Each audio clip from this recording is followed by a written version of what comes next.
Halo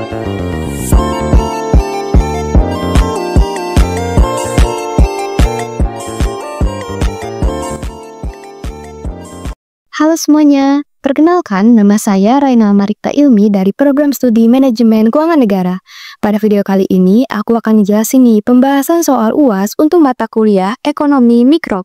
Tunggu apa lagi, simak yuk! Oke teman-teman, di video kali ini kita akan membahas soal UAS semester 2 untuk mata kuliah Ekonomi Mikro. Kita bahas bagian esai nomor 1 sampai dengan nomor 7. Lanjut, kita ke soal nomor 1. Seorang monopolis yang memiliki market power untuk mempengaruhi harga, memproduksi sejumlah barang sehingga biaya marginal melebihi pendapatan marginal. Apakah dia akan memperoleh profit? Langkah apa yang harus dilakukan monopolis tersebut untuk mendapatkan profit? Gambarkan dalam sebuah kurva untuk memberikan informasi mengenai langkah tersebut. Nah, jadi inti dari soal ini tuh, seorang monopolis tuh mau memproduksi barang hingga biaya marginal atau marginal cost atau disebut dengan MC melebihi pendapatan marginal atau marginal revenue atau MR. Nah, yang ditanyakan itu apakah tuh dia itu untung? Kalau enggak, langkah apa atau apa yang harus dilakukan supaya mendapatkan profit? Kita bahas.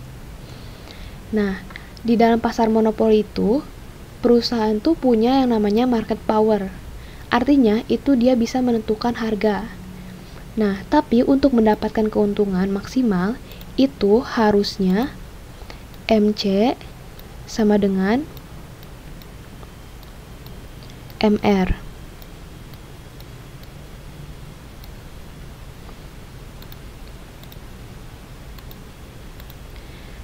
Nah, marginal cost sama dengan marginal revenue. Tapi kalau MC lebih dari MR, artinya biaya tambahan untuk memproduksi satu unit barang tuh lebih besar daripada pendapatan yang diperoleh dari unit tersebut. Nah, ini tuh perusahaan tuh justru malah rugi kalau terus memproduksi barang sebanyak itu. Nah, langkah yang harus dilakukan itu, yang pertama itu adalah kurangi output. Jadi, produksi itu harus dikurangi hingga titik MC sama dengan MR. Yang mana kita dapat lihat dari grafik, yaitu Q-nya itu harus merendah.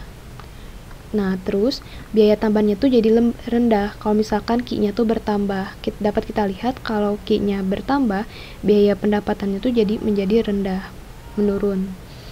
Nah, kita lihat dari grafik, kalau misalkan di sini kurva MC ini marginal cost, ini memotong dengan kurva MR atau marginal revenue di titik Q. Nah, titik Q ini tuh nunjukin kuantitas yang terlalu banyak sehingga MC sama dengan MR. Nah, dengan mengurangi output dari Q ini ke Q ini, perusahaan tuh bisa memaksimalkan keuntungan.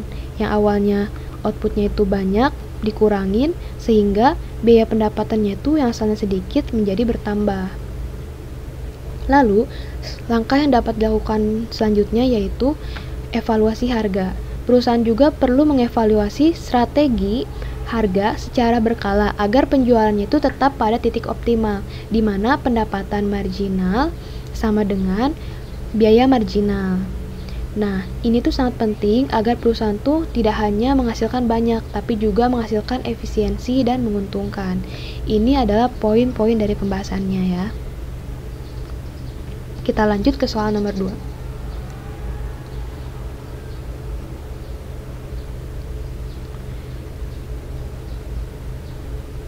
Nah, suatu pasar duopoli dengan output identik menghadapi permintaan dengan fungsi P sama dengan 100 min 2Q. Kedua perusahaan memiliki fungsi biaya yang sama, yaitu 4Q. Nah, dapat kita ketahui kalau P itu sama dengan 100 min 2Q dan dari ini 4Q. Nah, kan kedua perusahaan memiliki fungsi biaya yang sama. Berarti Q-nya itu sama dengan Q1 tambah Q2. Nah, kita lihat dulu soal yang ditanyakan. Tentuan harga, kuantitas, dan laba dari kedua perusahaan. Berarti yang ditanyakan itu adalah harga atau P, kuantitas atau Q, dan juga laba. Nah, kita bisa mensubstitusikan Q-nya. Yang mana dari rumus P sama dengan 100 min 2Q, Q-nya itu kita ganti dari Q yang Q1 tambah Q2. Sehingga menghasilkan P sama dengan 100 min 2Q1 kurang 2Q2. Kita ke soal yang nomor A dulu. Nah, kita cari dulu dari perusahaan 1, yang mana menggunakan rumus total revenue, yang rumusnya itu 4 kali Q. Nah, ini Q1 maksudnya itu adalah khusus untuk perusahaan 1. Kita tinggal masukkan P yang tadi diketahui, P ini, dan Q-nya. Setelah itu kita tinggal kalikan Q1 kali ini, Q1 kali ini. Sehingga menghasilkan 100 Q1 min 2 Q1 kuadrat sama min 2 Q1 Q2. Selanjutnya kita turunkan nih dari total revenue menjadi marginal revenue. Kita turunkan sambil menghasilkan 100 min 4 Q1 min 2 Q2. Nah, ini 2 Q1 pangkat 2 ini 2 kali 2 4, 2 kurang 1 1 jadi 4 Q1. Dan ini 2 Q1 Q2 diturunkan, Q1-nya jadi hilang sehingga menghasilkan 2 Q2. Selanjutnya ke kurva reaksi, yang mana perusahaan 1 berarti marginal revenue sama dengan marginal cost. Kita tinggal masukkan marginal revenue-nya yang ini dan marginal cost yang dari sini, teman-teman. Nah, kita tinggal masukkan dan menghasilkan Q1 sama dengan 24 min 0,5 Q2. Ini sama halnya dengan perusahaan 2, yang mana perusahaan 2 itu Q2 sama dengan 24 min 0,5 Q1. Nah, dapat dirangkum bahwa Q1 dan Q2 itu yang ini ya. Nah, setelah itu kita tinggal substitusikan dari rumus Q1 ini, disubstitusikan dari Q2. Q2 ini dimasukkan ke rumus yang Q1, sehingga menghasilkan Q1-nya itu 16. Nah, ini tuh sama halnya dengan yang Q2, menghasilkan 16 juga. Setelah itu kita mencari Q-nya, yang mana Q-nya itu kan Q1 tambah Q2. Nah, ini kan udah dihasilin 16 dan 16, kita tambahkan menghasilkan Q-nya itu sama dengan 32. Setelah itu kita mencari harganya atau P, yang mana rumus yang sebelumnya ini kita masukkan, Q-nya kan udah diketahui 32. Nah, kita tinggal dimasukkan 32 ini sehingga menghasilkan 36. Setelah itu kita mencari labanya, yang mana rumus laba itu sama dengan total revenue dikurangi total cost, yang mana pendapatan dikurangi biaya yang telah kita keluarkan. Nah, rumusnya itu kan pasti P kali Q, ini juga P kali Q, yang mana P-nya itu dari 36, Q-nya itu dari 32. Kalau untuk total cost, P-nya itu dari 4 ini, dan Q-nya itu adalah 32. Sehingga menghasilkan 1024 untuk labanya. Nah, ini tuh untuk kedua perusahaan. Oleh karena itu, kita bagi dua untuk tiap perusahaan, masing-masing perusahaan. Nah, sehingga laba perusahaan 1 itu 512 dan laba perusahaan 2 itu 512 juga. Kita ke soal yang B. Jika kedua perusahaan melakukan kolusi, tentukan harga, kuantitas, dan laba dari kedua perusahaan. Nah, kita cari dulu total revenue-nya, yang mana 100Q min 2Q kuadrat dan turunkan menjadi marginal revenue menjadi 100 min 4Q. Setelah itu kita menggunakan MR sama dengan MC, yang mana 100 min 4Q sama dengan 4, sehingga menghasilkan Q-nya itu 24. Kita bagi dua masing-masing untuk mencari perusahaan 1 12 dan perusahaan 2 juga 12. Karena Q-nya udah diketahui, kita mencari harganya dari rumus ini juga. 100 min 2Q, Q-nya adalah 24, kita masukkan sehingga menghasilkan 52. Setelah itu kita mencari laba, yang mana sebelumnya itu udah dijelaskan kalau laba itu total revenue dikurangi TC. Ini P sama Q, ini P juga sama Q. Sehingga menghasilkan 1152. Nah, untuk perusahaan masing-masingnya itu dibagi dua, karena ada dua perusahaan, sehingga menghasilkan 576. Jadi, laba perusahaan 1 itu 576, dan laba perusahaan 2 576. Kemudian kita ke yang C.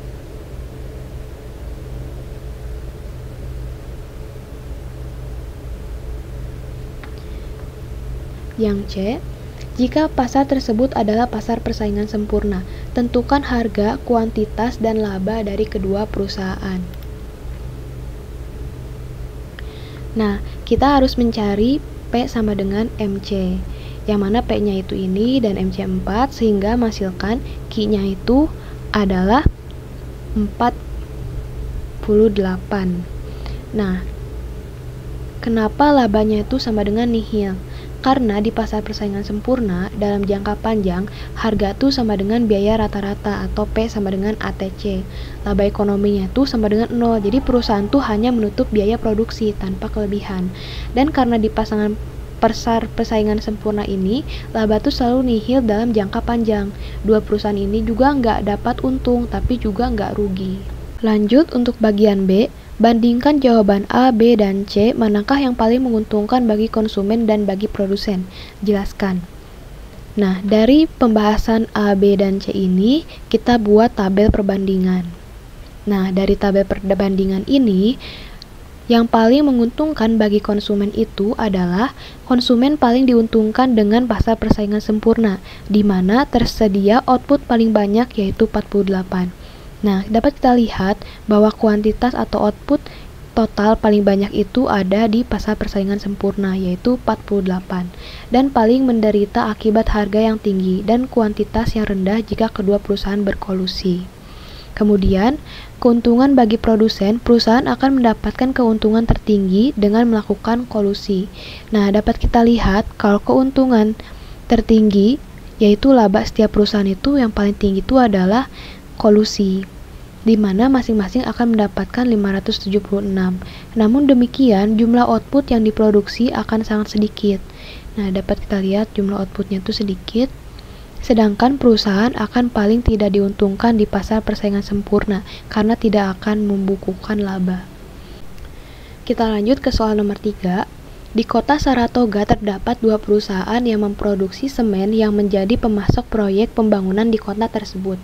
Berdasarkan kurva permintaan diperoleh persamaan harga jual semen adalah P sama dengan 200 min Q. Dapat kita ketahui P sama dengan 200 min Q, lalu biaya produksi semen di perusahaan 1 adalah C1 sama dengan 80 Q1 yang ini. Lalu biaya produksi semen di perusahaan 2 adalah C2 sama dengan 80 Q2 yang ini. Lalu di mana Q1 adalah jumlah produksi perusahaan 1, Q2 adalah jumlah produksi dari perusahaan 2, dan jumlah kuantitas Q itu sama dengan Q1 tambah Q2. Kita masukkan di diketahui. Kita bahas satu persatu. Untuk yang A, tentukan Carnot Nash equilibrium dan hitunglah profit masing-masing perusahaan pada keseimbangan ini. Nah, kita harus mencari dulu laba perusahaan yang pertama, yaitu perusahaan 1, yang rumusnya itu adalah TR min TC, total revenue dikurangi total cost. Nah, kita tulis 1 karena ini khusus untuk perusahaan 1. Yang mana P ini dari yang diketahui, Q-nya itu adalah Q1 dan TC1 itu dari 80 Q1. Kita tinggal hitung sehingga menghasilkan 120 Q1 kurang Q1 pangkat 2 min Q1 Q2. Setelah itu, kita turunkan dari 120 Q1 menjadi 120, Q1 pangkat 2 menjadi 2 Q1, dan Q1 Q2 menjadi Q2. Kita pindahkan sehingga menghasilkan Q2 sama dengan 120 min 2 Q1. Lalu kita mencari laba perusahaan, yang mana sama seperti laba perusahaan 1, diturunkan, menghasilkan 120 min 2 Q1 min Q2. Nah, setelah itu kita substitusikan yang rumus ini, yang mana 120 min 2 Q1 ini dari Q2 ini. Kita substitusikan rumus dari yang laba perusahaan 1 ini ke yang Q2 ini, sehingga menghasilkan Q1-nya itu sama dengan 40. Lalu, setelah mengetahui Q1-nya itu 40, kita mencari Q2-nya. Nah, kita masukkan 40 ini ke rumus ini, yang mana sehingga menghasilkan 40 Q2-nya. Setelah mencari Q, kita mencari P-nya. P-nya itu kan rumusnya 200 min Q. Nah, Q ini merupakan Q1 tambah Q2, sehingga Q1-nya 40, Q2-nya juga 40 ditambahkan. Jadi, menghasilkan 120. Nah, dari harga tersebut, harga udah diketahui, Q juga diketahui. Kita cari laba dari perusahaan 1, TR min TC sesuai dari yang awal tadi. Kita masukkan 120 P-nya, Q-nya adalah 40, dan Q yang untuk TC ini P-nya 80, Q-nya itu 40, sehingga menghasilkan 1.600. Sama halnya dengan laba perusahaan yang menghasilkan laba 1.600. Selanjutnya ke soal nomor 2, soal nomor 3B, jika kedua perusahaan bekerja sama membentuk kartel untuk mendapat keuntungan maksimal bersama-sama, berapa banyak jumlah semen yang akan diproduksi? Hitunglah keuntungan perusahaan 1 dan perusahaan 2. Nah, kita cari dulu total revenue-nya, yaitu P kali Q. P-nya dari 200 min Q, dan Q-nya diturunkan ke bawah. Setelah itu kita tinggal kalikan, menghasilkan 200 Q min Q kuadrat. Lalu kita mencari Q-nya, yang mana marginal revenue-nya itu diturunkan dari total revenue ini, diturunkan menjadi marginal revenue 200 min 2Q. Lalu total cost-nya juga dari ini 80Q, sehingga diturunkan total cost, diturunkan menjadi marginal cost menjadi 80. Nah, kita tahu bahwa marginal revenue itu sama dengan marginal cost. Nah, dari sini kita pindahkan ke MR dan MC ini. MR-nya 200 min 2Q ke sini, dan MC-nya itu 80 ke sini, sehingga menghasilkan Q-nya itu sama dengan 60. Nah, Q 60 itu untuk kedua perusahaan. Untuk masing-masing perusahaan itu, maka dibagi 2. 60 dibagi 2, 30. Maka masing-masing perusahaan itu mendapatkan Q-nya 30. Setelah itu, kita mencari laba. Labanya itu yang perusahaan 1 tuh 140 kali 30 dikurangi 80 kali 30. 140 itu dari P-nya. Lalu 80 itu dari P-nya juga, Q-nya itu adalah 30. Sehingga yang P-nya itu kita cari nih. Kenapa 140? Itu dari P sama dengan 200 min Q. 200 min Q-nya itu 60, sehingga P-nya itu 140. Sehingga dari yang ini tuh nyambung dengan yang ini ya. Laba perusahaan 1 tuh 1.800 dan laba perusahaan 2 yaitu 1.800 juga. Lanjut ke soal nomor C. Jika perusahaan 1 mematuhi perjanjian kartel sedangkan perusahaan 2 mengingkari perjanjian dengan meningkatkan produksinya, berapa banyak output yang akan diproduksi oleh perusahaan 2? Berapakah keuntungan perusahaan 1 dan perusahaan 2 akibat hal ini? Nah, dari soal pembahasan sebelumnya itu, kalau Q-nya itu kan sama dengan 60 dan masing-masing Q-nya itu 30. Nah, setelah itu kita baca bagian perusahaan 1 produksi, Q1-nya itu sama dengan 30. Maka reaksi perusahaannya itu, karena Q1-nya 30, berarti 60 dikurang 30 per 2 sama dengan 45, sehingga Q2-nya itu adalah 45. Nah, kita tahu kalau Q itu sama dengan Q1 tambah Q2. Q1-nya 30, Q2-nya 45, dijumlahkan menjadi 75. Setelah itu kita mencari harga atau P, yang mana Q-nya itu 75, sehingga menghasilkan 125. Lalu kita mencari laba tiap perusahaan, yang mana total revenue dikurangi total cost. Kita masukkan harga dan kuantitasnya, sehingga perusahaan 1 menghasilkan 1.350, dan untuk perusahaan 2 menghasilkan 2.025. Selanjutnya kita ke soal nomor 4. Mengapa kurva penawaran tenaga kerja melengkung ke belakang atau backward bending? Jelaskan dengan grafik. Nah, dapat kita lihat dari grafik bahwa sumbu horizontal, yaitu yang X ini, menunjukkan jam kerja per hari. Sedangkan sumbu vertikal, yang Y ini, menunjukkan tingkat upah per jam.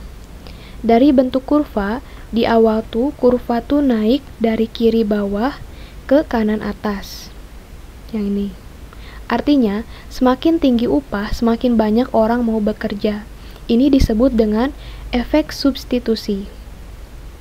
Karena waktu luang tuh terasa mahal, orang tuh malah milih kerja.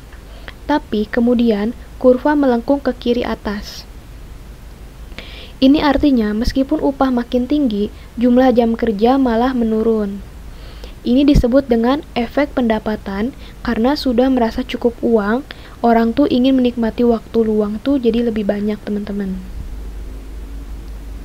Nah, karena awalnya itu kan upahnya tuh naik nih, orang cenderung menambah jam kerja. Nah, karena waktu luangnya terasa lebih mahal, ini disebut dengan efek substitusi. Tapi setelah upahnya naik terus, orang tuh mulai merasa penghasilannya tuh udah cukup gitu.